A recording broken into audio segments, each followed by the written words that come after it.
Maintenant, nos attentes, elles sont de diverses formes. Comme vous le savez, ce n'est pas un secret pour quelqu'un, en tout cas de ce quoi le chef de l'État, que nous, de l'éducation, nous attendons beaucoup de choses.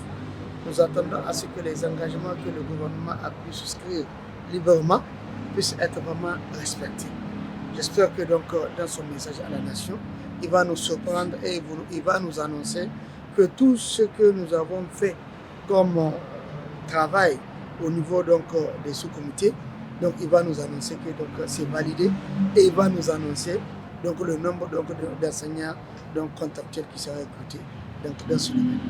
Et toujours dans nos attentes, il va certainement nous dire dans son message que donc, la sécurisation du pays est en voie d'être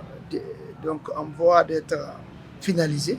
Donc du moment où pratiquement tous les fonds, on peut dire que sont stabilisés, il y a moins d'attaques comme dans les années antérieures. Certainement, il va nous faire des annonces, en tout cas grandioses dans ce sens, parce que, comme vous le savez, il y en a beaucoup d'enseignants qui sont en zone d'insécurité.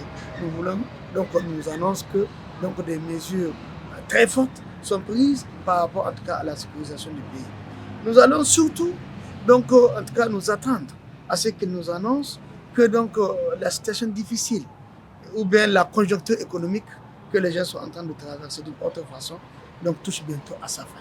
Donc voilà en réalité les grands dossiers sur lesquels nous attendons nos chefs d'État en tant que souterrains, en tant qu'acteurs de l'éducation. Donc certainement d'autres verront d'autres situations sur lesquelles peut-être que voilà, donc il va intervenir. Mais en tout cas, nous de l'éducation, nous l'attendons surtout sur le point de recrutement, nous l'attendons surtout sur l'appurement des incidences financières et vraiment sur des mesures qui vont entrer dans la qualité du service. Voilà en gros quelques points que nous ciblons, où nous l'attendons. En tout cas, c'est des points que nous souhaitons en tout cas y voir dans ce message à la nation. Monsieur Omar, mais pouvez-vous revenir un peu sur la situation de l'éducation? Aujourd'hui, comment se présente la situation selon vous? Donc, comme vous le savez, l'éducation, c'est un secret de polichinelle. Donc, il y en a des contracteurs qui ne sont pas payés. Donc, il y en a certains qui n'ont pas touché, qui ont 2 mois d'arrêt. Donc, il y en a les syndicats qui ont un apport considérable dans l'éducation. Comme vous le savez, l'État a cessé de recruter les contracteurs. Actuellement, on prend les syndicats pour combler le gap.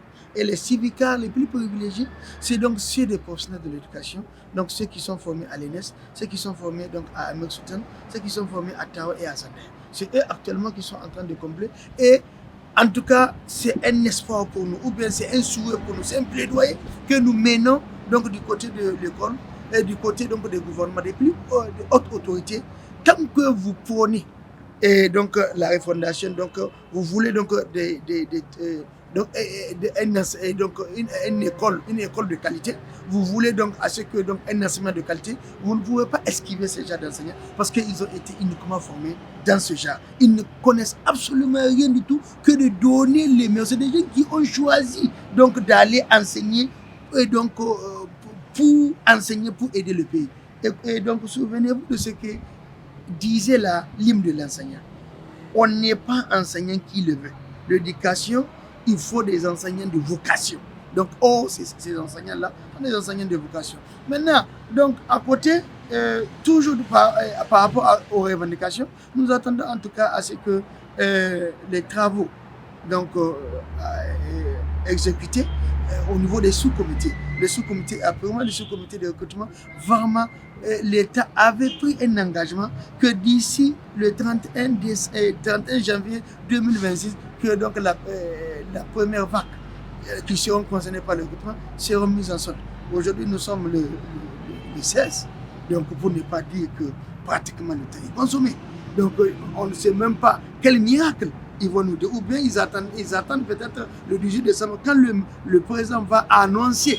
Donc en tout cas, nous avons vu des plaques un peu de Niamey où on nous annonce que quelque chose de grand arrive.